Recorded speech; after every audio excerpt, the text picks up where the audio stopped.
Welcome back. This is the SMG Blacklist podcast, brought to you by the Southgate Media Group.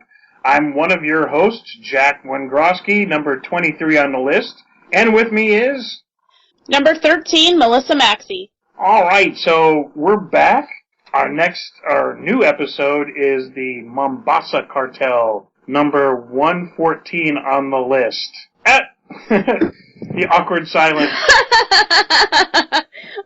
So let's start out with the beginning. I mean, so in the beginning, did you think that it was anything but Djembe, that the little kid? No, I didn't think it was. Yeah, I knew that was who it was. It took me a second to register, but you know when I sat and thought about it, it was just great how they tied the abduction scene. So the cartel goes into this little village. Apparently, this guy seems to have turned in a couple of people from the cartel. They come, they shoot down his whole family. They don't see the little kid, but they take the little kid. They torture him. They leave him to die. And of course, we don't find out till almost an hour later that it's Djembe. But yeah, and it was the scene with Reddington telling the story about Djembe's past was like perfect. And I mean, I had most of the audience, like people on Twitter, were like, "Oh my God, I'm bawling my eyes out." The funny thing is, of course, we've just fast forwarded all the way to the end, but you kind of have to. You have to. But I really thought that he was going to leave the room and Djembe was going to have his way with him.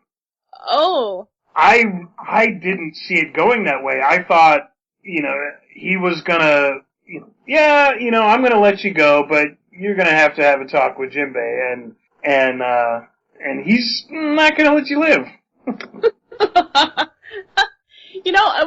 When we were at that part, I was actually shocked that he actually talked, because they let him really have very much dialogue in the series. And yeah. I was like, oh my gosh, let him speak some more. Because he 4 languages and 12 others. I'm like, please, let him speak. He's the silent partner, because Red always has so much to say. Well, then I thought, right when Red was turning, I was like, well, he's gonna let him go. And then Djembe said, it's not worth it, don't do anything, Yeah. And at that moment, Red made his decision that he was going to take care of it himself. I really I didn't see him staying alive. I really can't talk tonight. You got heat, Well, let's talk about who that was. It's, the actor was Peter Fonda. Yes. We talked about, him being on the show a couple of episodes ago. Yeah. I had really forgotten about that, and yeah, we did talk about it. We got the news, and it was funny because I really didn't even think about it until I saw him. It was like, oh yeah. They kind of let that news out. That was a couple weeks ago. Well, I like how Reddington set up Liz to meet with him. He's like, yeah, I'm gonna set you up to meet this guy. Your name is gonna be Elsa. And you're gonna, as they're walking through the park, he's like telling her whole backstory, and she's like totally not paying attention. He had to tell her like 3 times what her name was gonna be. Your name is Elsa. I'm thinking it's not Once Upon a Time. Well, it was funny because Liz was the one that really made the connection to the shell. Of course, through help back at the ranch, but they made it seem like, oh, she found the Shell Corporation, but he actually knew the entire time, because at the end, he was like, it took me a little bit, but I've been following your corporation. At some point, he could have just told Liz, where to find the guy and what was going on, and I thought that was kind of surprising. Well, I thought that when they told him the Shell Corporation, the name of it, that I thought that was when he made the connection. Like, I think that he'd been following it, but I don't think he had actually connected it. Oh, that could be right, because he did seem rather surprised. Yeah, and he seemed really upset, because he'd been following that, and then to find that it's connected to him, and then knowing, what happened to Dembe, I just, totally lit him up.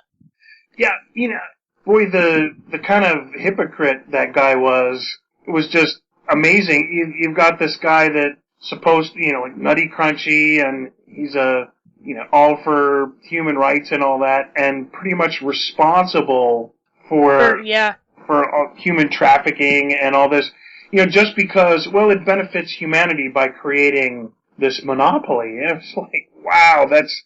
Yeah, no. Yeah, I was kind of glad that Red kind of took care of that. So, how do you let this guy go? I mean, what... I know. There's got to be some connection for him later, or, I guess... Well, I kind of wish there was a little bit more, hands-on, throw him up against the wall type anger, and there really wasn't. I mean, Red had the whole dialogue about Dembe and his past, and, Dembe stepped in, and then Red shot him. There wasn't any sort of altercation or anything. Right. No violence that you would have expected for something like that, maybe something like that. And maybe that was the point. Maybe they just, no violence. Yeah. Well, the thing is Red got the list of the cartel. And obviously this, Red always has a motive, and I don't think this was really... The motive for getting the list of the cartel was revenge for Dembe. Yes. Because, up to now, there's been a lot of motives, relating to Berlin. I think they or Liz, or Mrs. Reddington. Finding the daughter, Jennifer. So, speaking of which, Red's little scene with, the girl which we assume is Jennifer, he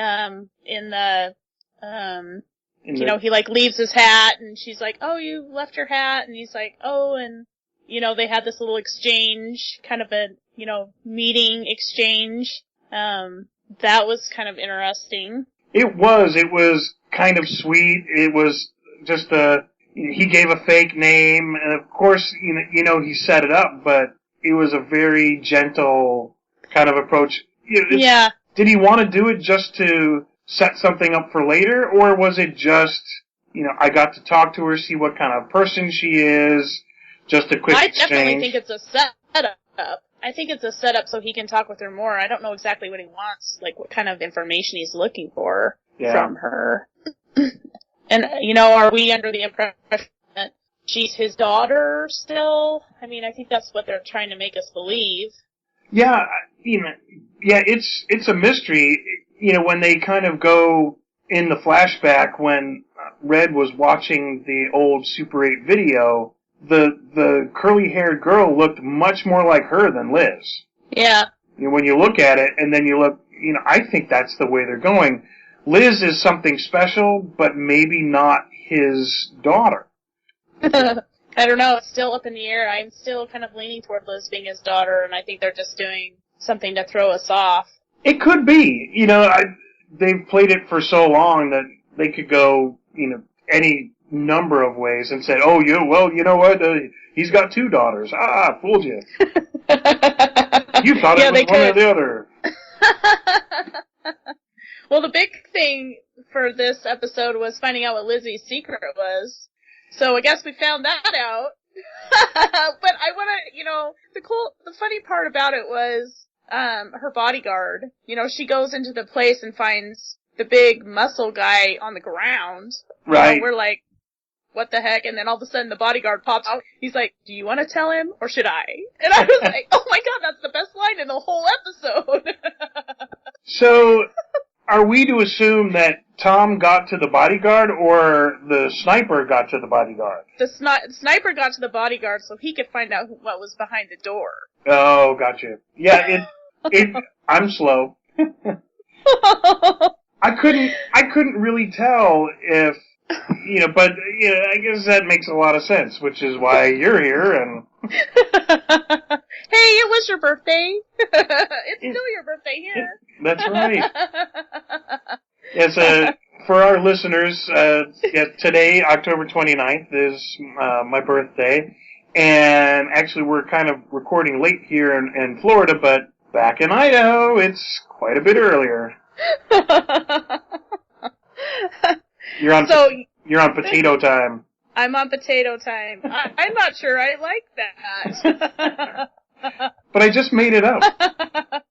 The best potatoes aren't even in our state. That's right. They ship them all. We ship them out. Yep. And no, I'm not a farmer girl. I'm not. You don't spend No. all day in the field searching for big ripe potatoes? No. No. Oh, how sad. I know. I'm a small town city girl, yes. How can you be a small town city girl? Well, because it is a small town city, and I'm a girl. That's true, but wouldn't that be just a small town girl? Yeah. Living in a lonely world? Hey! Oh. I like that song. Living in a lonely world. It's a good thing we're not on iTunes. Wait, we are on iTunes, but as a podcast and not as a song. Not as a band. Shoo. So, speaking of sad, we get back to Diego Plattenhoff and as wrestler, and we see him getting the shakes and breaks his own thumb to get some more pain pills. Finally! We get to see it. We get to see that he's, struggling with his addiction. We've seen that for, weeks, and then they just kind of keep forgetting about it. I think they must have listened to our show last week and said, oh yeah, we gotta do something with that. Well, I thought it was pretty, it's pretty bad when you, take the powder out of the bottle and rub it on your teeth because you're, wanting a fix. Yeah. And they really showed it, much more this time, but you really figure what this guy's doing, and I think how they kind of tied it all together was that he's finally run out of his prescription. Yes. And this is why, and only why, that at this point, he's really having to deal with it. I think it's a stretch, but I'm glad they finally got to it. Well, I'm sure the doctor was only going to allow, one extra phone call of calling in his meds. And right. He tried to get the doctor to fill it again, and they said no way. So yeah, he was hurting pretty bad when he went out onto that farm looking for, some information, gets captured. That was let's just talk about what kind of freaky ride they took us on with that. Oh, my son. Oh my gosh. He reminded me a lot of the gut soup guy from, was that season 1? Wasn't he on Addams Family? Yeah, he was the butler. He was yeah. Although, he looks like he lost a lot of weight since then. Not that he was all that heavy back then, but he is a very skinny guy. He's very tall. He is. Well, you have to be tall to be the butler in the Addams Family. So, did you like did you like the scene where they're doing the bath and oh God! And he puts the soap and he's like Santa Claus, and it's like, oh, that was perfect. It was like something right out of Psycho with Norman and his dead mother. Oh my gosh! It was like times 10. Yeah, but the mother's still alive. She's bleeding, and it's like bloody water, and she's in there with him, and I'm like, what is gonna happen? I'm like, I didn't even see I heard the music, but I didn't expect her to do that. I was like, what's she gonna do? She gonna I thought it was an interesting variation. We've seen so many of these. Of course, it's another medical villain, really, as a taxidermist, only he's doing humans, and we find out that all these people have been part of cartels, human trafficking, and this group that had existed was sick and tired of it, but had a couple of hangers-on, and they're, way out in the boonies in the great northeast, or northwest, I should say. And well, because, when Wrestler wakes up in that cage, and he looks over to the guy in the next cage, and he feels the tag on his ear, and then he's looking around, and he's like, you're not gonna find your pill. They took him. And he's like, what are you talking about? And then when they let him go, and he he gets in that altercation with the guy, and then the guy gets shot with an arrow, and then he takes off, and I'm like, when he comes upon the campfire, I'm like, oh, what is this? And then you look at their eyes. Yeah. My son's like, look at his eyes. They're big black marbles, which is what they use for taxidermy. I love the campfire scene, and he's reacting like, he doesn't have real friends, so these are his, substitute friends. Of course, hanging out by the campfire. Of course, we kind of skipped over the whole junkie thing. The guy calls Wrestler. He said, "I'm not a junkie. I'm an FBI agent." He says, "I'm looking. I've seen. I can see your hands. A junkie's a junkie. It doesn't matter what you are." Yeah. Yeah, he called him on it. That's for sure. I almost kind of expected at the end of this episode for Wrestler to go up to Red and ask, for some super secret drug program. Well, I don't think we're done with his addiction. No, we can't. Liz gave him back the bottle, gives him a little hug. That's how people don't get well. Well, yeah, she just basically is enabling him. She's probably going to do that for a little while until he... I can't imagine that the next episode he's going to come back and be like, hey, yeah, I went through rehab, or... Well, it takes months. They're not going to do that. They're going to have to drag it out a little bit longer. Liz has the pressures of her own trying to keep Tom locked up, but obviously Red knows, he knows it's something. I suppose he already suspects it's Tom because Red is smarter than all of us. And, they just... He wants her to tell him. I guess so, just to come clean, but she can't come out with it. I really want to see Liz in so many other ways be the competent Liz that's able to hide this guy, to hide Tom for this length of time, and to be able to handle Tom, to be able to interrogate. But the whole rest of the series, she's just a big dang mess. Yeah, she's very distracted. Yeah. I want to see more competence from her, based on some of the things that she's doing, and I don't think I'm the only one. No, I think, based on what she's supposed to be doing for a living as being a profiler, you think that she would be a little bit more together. I know she's had a ton of stuff happen, and she's not really dealt with it. She's just kind of, taking Tom was probably, locking him up, interrogating him for this long. Right. I just hope that she, got a lot of information out of him. Oh yeah, I think so, because at the end of that exchange with her and Tom, she says, "Look, I've answered every question that you have." But my thought is that Red really needs Tom for that link back to Berlin, and that's why Red is really pushing her on this secret. And even after Red met with Berlin, that. Yeah, that really should have kind of ended the war with Berlin. Look, I'm not your guy. If you keep bothering me, I'm going to take all your money. They set Berlin up so well, but I think Berlin's kind of petering out. They're really going to have to do something with the greasy car salesman for me to take it back up to that next level, because I just don't believe anymore that Berlin is a major threat. No, and I don't think so either. And I've heard that Fitch is going to be coming back, Alan Alda. So maybe we're going to start rounding back into, what they never finished from the first season with him. And maybe Tom will be the link to that. And I think what's great, I hope they keep Tom around for a little while, even if they, let him escape or she lets him go or something like that, just because it makes for really good banter between Reddington and Liz, and, it's it gives a little bit more of a backstory, something you can look forward to. Right. So I hope that they don't, because I don't want them to kill off any more characters, Yeah. Well, I think they're going to have things in and out. I was surprised that they didn't kill off Mrs. Reddington. I I thought she was kind of a done deal, and they would just kind of kill her. And I think they're going to kind of pull her back in. They don't seem to be killing off people as quickly as they were in season 1.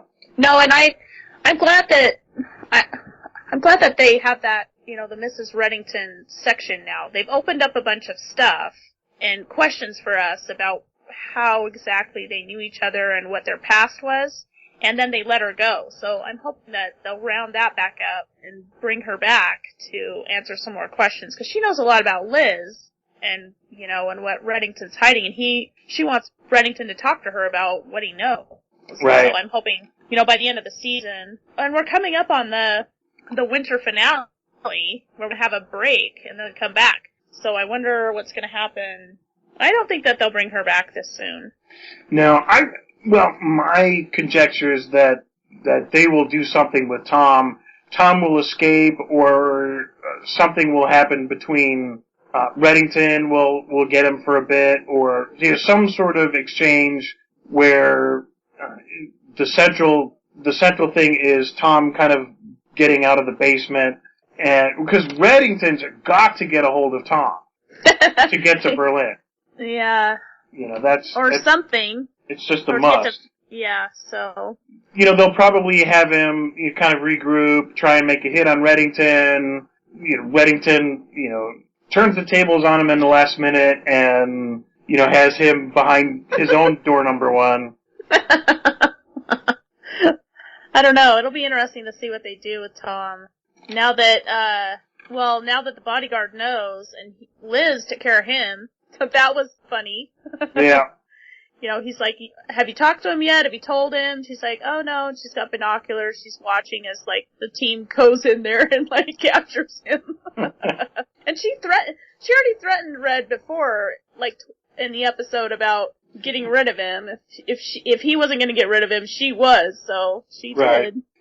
And that's just, I thought, that's easy enough. She's got this guy locked up in the basement. Red already knows about it, and he's nonplussed, which, really means, what do I care? You can't hide him there forever. What are you going to do with my sniper? You can't, if you can't phase, Reddington, he's just not he's not the kind of guy that's gonna play that game. Yeah, okay, you extended it, but, I'm still gonna find you. I think that's where one of Red's quotes says, you've plugged the hole, but, the dam's still gonna break. Yeah. Or the dam will fail. Uh-huh. And it's only a matter of time.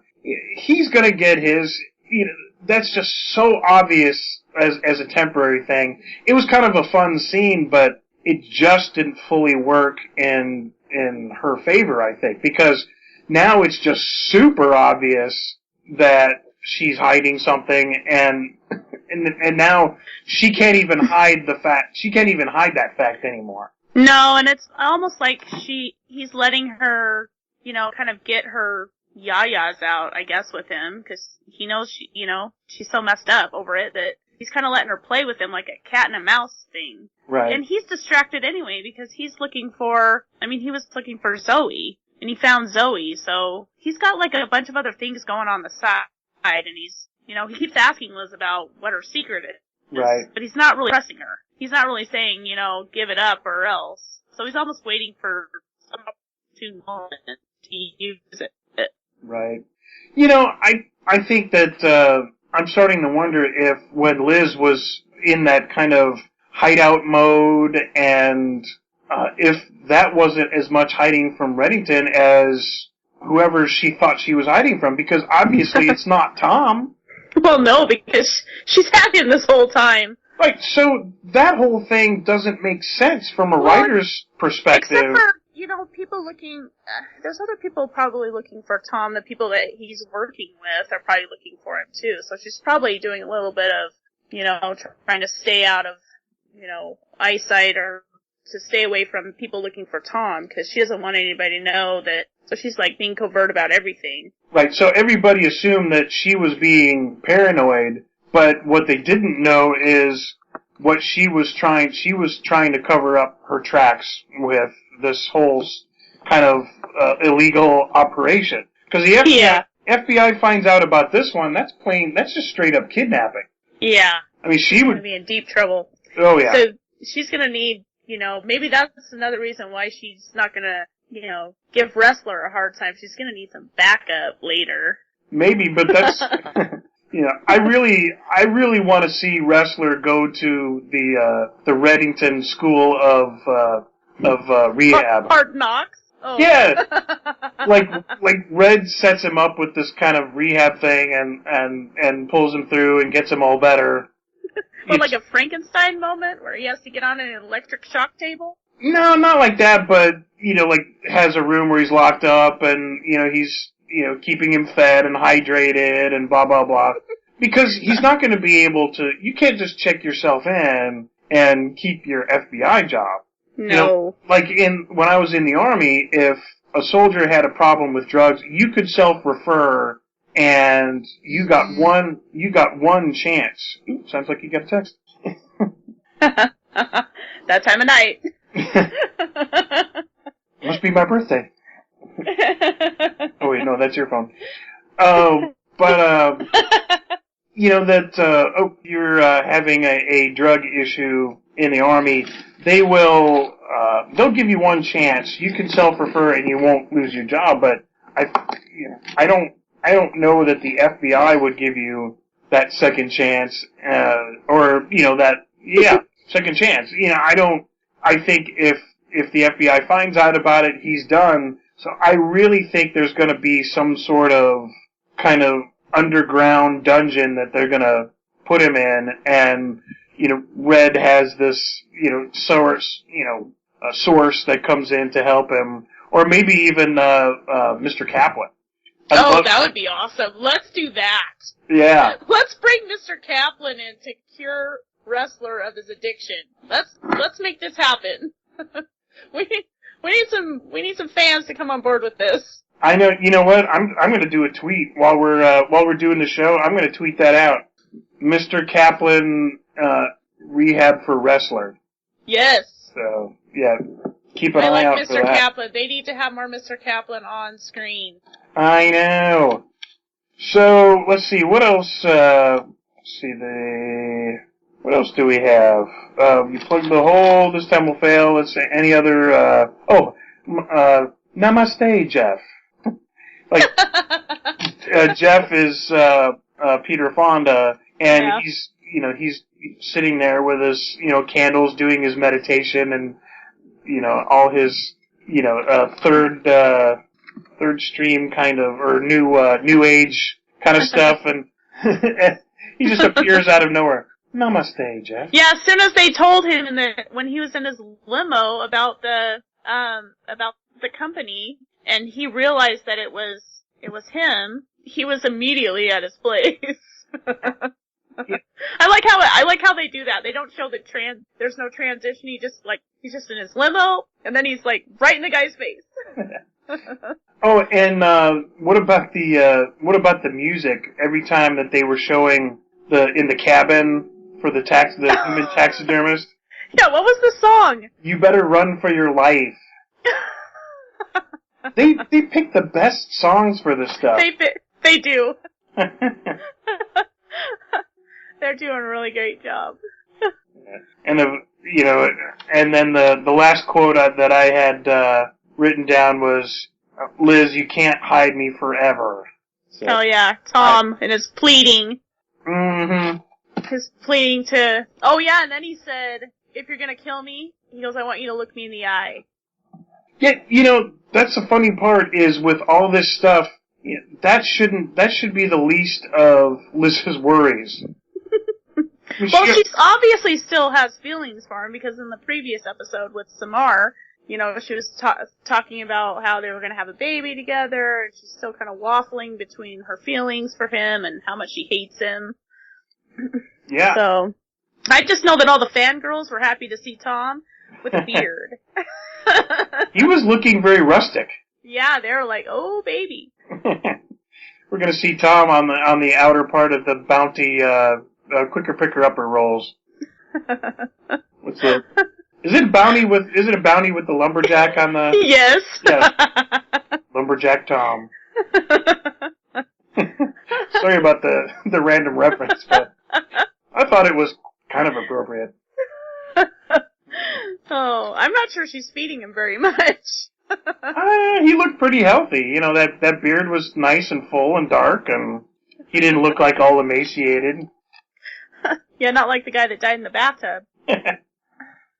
So, yeah, so what else do we have going here?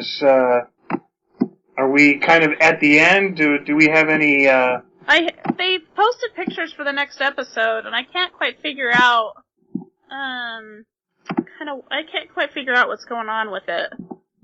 Just some random shots throughout the episode. There was one with Red, he's in some sort of, looked like a store or something, and he was looking at vinyl records, and there's a shot with Liz and Wrestler where they're with the SWAT team or something, and they're, like, heading into some place. Samara and Liz get some scenes together. Looks like they're walking down the street, heading somewhere. And it shows Red with Zoe again at the food cart, and they're actually sitting right on the bumper, talking like they're getting to know each other. So he kind of reels in the spider web. Yeah. And then there's a couple of shots where he looks like he's on somebody's property. He's sitting in like a lounge chair, and then all of a sudden he's in some guy's face again, so.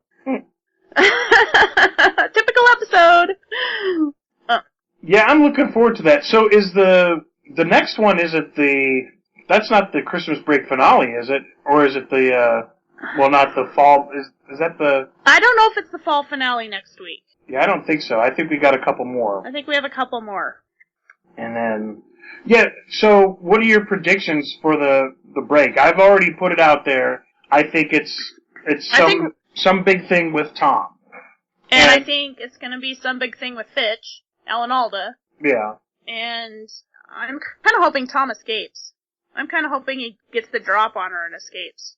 I think that's kind of what it's going to have to go. If you take, like, the consistency of what they've done with her character, she reels it in, but she never knows really how to finish the operation or finish the kill. She just can't do it. It'd be the perfect excuse, because then she'd be like, then she could just say, well, it never happened.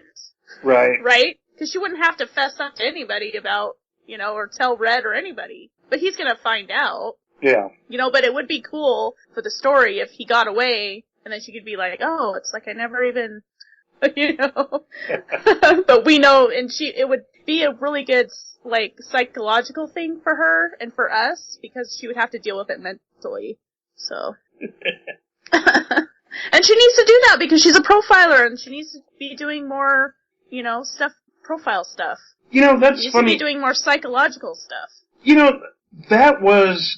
made that point earlier, and I forgot to say something. It was like, oh yeah, I've completely forgotten that she's supposed to be the profiler. They have her doing like, she'll make a link of such and so, to this bank or whatever. Oh, and she gets this detail, but that's not what she's supposed to be doing. No, and she's getting that information from Reddington. She's not coming up with it on her own. They could make her character a whole lot more depth. They had a series, I think, called The Profiler. Yes, I love that series. And they could really do a lot with that, and where she's doing a lot more of that, and the team goes in for the kill. They go in based on, her info, and it just seems like they've really kind of gotten away from that. They've got so many other little things going on, and, the constant unanswered questions. I think they forgot why she's supposed to be there in the first place. Yeah, she's someone to profile. Yeah. And it's not Tom, and it's not interrogating Tom. I mean, she was profiling Tom for a little bit, and even Reddington she was profiling, but she doesn't be doing that anymore either. Yeah.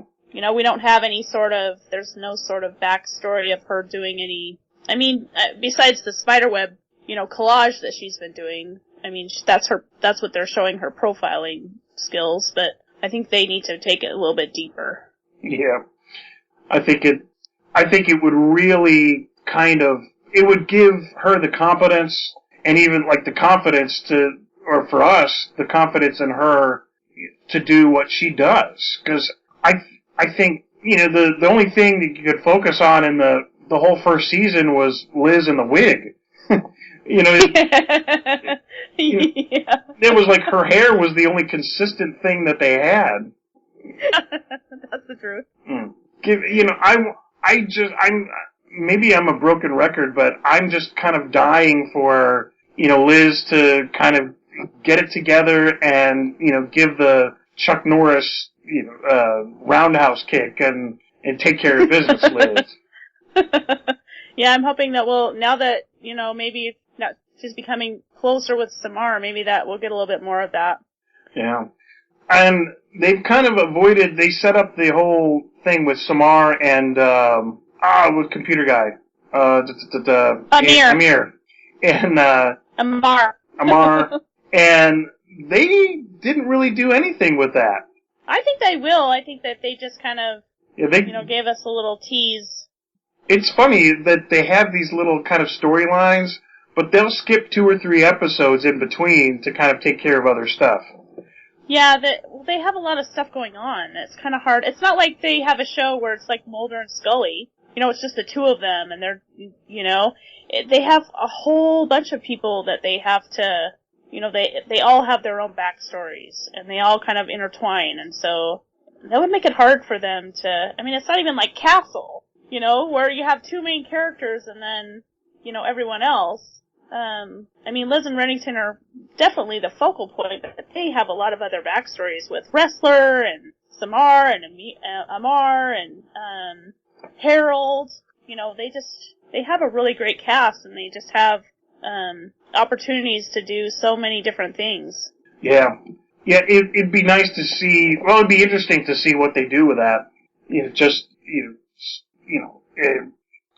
Do they tie everything together, or do they kind of keep bobbing and weaving? Yeah, it'll be interesting to see what happens. Yeah, and I think that's what we're going to see is you've got a little snippet of the story, but they don't want to do all the snippets at a time. Yeah. You just have to have patience and wait a couple episodes for, like the Wrestler thing. The last 2 weeks we didn't get much of that at all, and then all of a sudden it was a major part of this, the Mombasa, case. Yeah, and taking, 6 episodes for Lizzie's Secret, that was almost to the breaking point for fans. I know, it was painful. It was painful. All right. Well, so, anything else? No, I think that's it. All right. Well, I think we had a lot of good points. I think we're looking forward to next week where something obviously big is going to happen. And we don't obviously know what it is. I really couldn't tell. It'll probably be like the first of a 2-parter. A first of a 3-parter. Or a 6-parter if it's something about Tom again. Maybe. All right. Well, let's wrap it up. This was the SMG Blacklist podcast, brought to you by the Southgate Media Group at www.southgatemediagroup.com. You can go there and click on all sorts of different podcasts and blogs, and you can pick these up on iTunes, Spotify, and click on our sponsors. Please rate us on iTunes, and I think we've got a donation link, and and the Twitter, our Twitter is at BlacklistPod, and mine's at J1 Grosky, and yours is? At MS Maxey. We have a Tumblr and an Instagram, the Blacklist Pod, and we're also found on Facebook. Very cool. And I guess that's about it. Until next time. See you then. If you would like to donate to help pay for this and other Southgate Media Group podcasts, simply go to our website, southgatemediagroup.com, and click on the donate button. It can be as little as $1 or, well, as much as you want. Help keep this fun going by supporting this and our other shows. Thanks again for listening, everyone. You're the best fans in the world.